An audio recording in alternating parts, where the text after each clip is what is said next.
नमस्कार, आइमा मीडिया में आपका स्वागत है। चुनाव रणनीतिकार और जन स्वराज पार्टी के संस्थापक प्रशांत किशोर को लेकर बिहार में कंफ्यूजन पैदा हो गया है। एक तरफ उनकी पार्टी को बिहार की सभी 243 सीटों पर विधानसभा चुनाव को लड़ने का ऐलान कर दिया गया है, तो दूसरी ओर खुद प्रशांत किशोर तमिलनाडु में नई बनी हुई पार्टी तमिलगा वेत्री कझगम यानी कि टीवीके का चुनाव अभियान संभालने जा रहे हैं।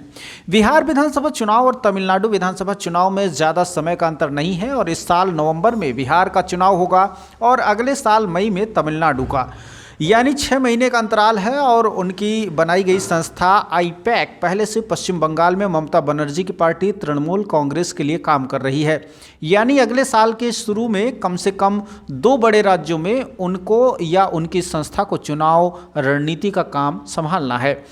अगर वे तमिलनाडु में चुनाव अभियान संभालेंगे तो बिहार में अपनी पार्टी के लिए कैसे चुनाव लड़ेंगे, ये एक बड़ा मुद्दा बना हुआ है। पहले ये सवाल नहीं उठ रहा था, लेकिन 26 फरवरी को महाशिवरात्रि के दिन तमिलनाडु में प्रशांत किशोर ने खुले तौर पर ऐलान किया कि वे टीवीके के चुनाव लड़वाने की पूरी तैयारी में हैं और इसको लेकर के उन्होंने तैयारियां शुरू कर दी है। उनके साथ मंच पर तमिल फिल्मों के सुपरस्टार और टीवीके सुप्रीम विजय भी मौजूद थे। प्रशांत किशोर ने मंच से कहा कि अभी तक तमिलनाडु में उनसे ज़्यादा लोकप्रिय बिहारी महेंद्र सिंह धोनी हैं, लेकिन अगले साल चुनाव में जब वो टीवीके को विजय दिलाएंगे तो वे सबसे लोकप्रिय बिहारी हो जाएंगे। गौरतलब है कि तमिलनाडु में लोग प्रशांत किशोर को जानते हैं क्योंकि पिछले चुनाव में यानी 2021 में उन्होंने एमके स्टालिन की पार्टी डीएमके का चुनाव प्रबंधन संभाला था। अब उन्होंने खुल कर यह कह दिया है कि वे तमिलनाडु में चुनाव प्रबंधन करेंगे। इस बीच बिहार में उनको लेकर एक बार फिर चर्चा तेज हो गई है, क्योंकि हाल ही में हुए सी वोटर के सर्वे में प्रशांत किशोर मुख्यमंत्री पद के तीसरे सबसे लोकप्रिय नेता बनकर उभरे हैं। उनमें और नीतीश कुमार में बहुत मामूली अंतर है और सबसे ज़्यादा 41% लोगों की पसंद तेजस्वी यादव थे, जबकि नीतीश कुमार को सिर्फ 18% लोगों ने पसंद किया। इसके बाद 15% लोगों के समर्थन में प्रशांत किशोर तीसरे स्थान पर रहे। इस सर्वे रिपोर्ट के बाद एक बार फिर चर्चा तेज हो गई है कि बिहार में बदलाव का आकांक्षी वर्ग उनके एजेंट से प्रभावित है और इसका फायदा उनकी पार्टी को मिल सकता है। आज अगर नीतीश कुमार लड़ाई से बाहर दिख रहे हैं तो उनका एक बड़ा कारण प्रशांत किशोर है।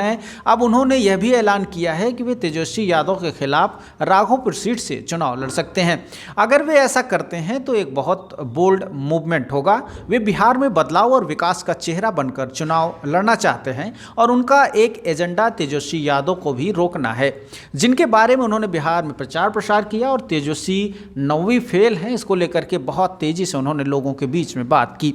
प्रशासन चलाने में उनकी अक्षमता के बारे में भी लोगों को बताया। उनके खिलाफ चुनाव लड़कर वो राजद से अपनी पार्टी का आमने सामने का मुकाबला बनवाना चाहते हैं। एक तरफ ये संभावना है तो दूसरी ओर तमिलनाडु का राजनीतिक असाइनमेंट, दोनों के बीच वे कैसे संतुलन बनाएंगे, ये देखने वाली बात होगी।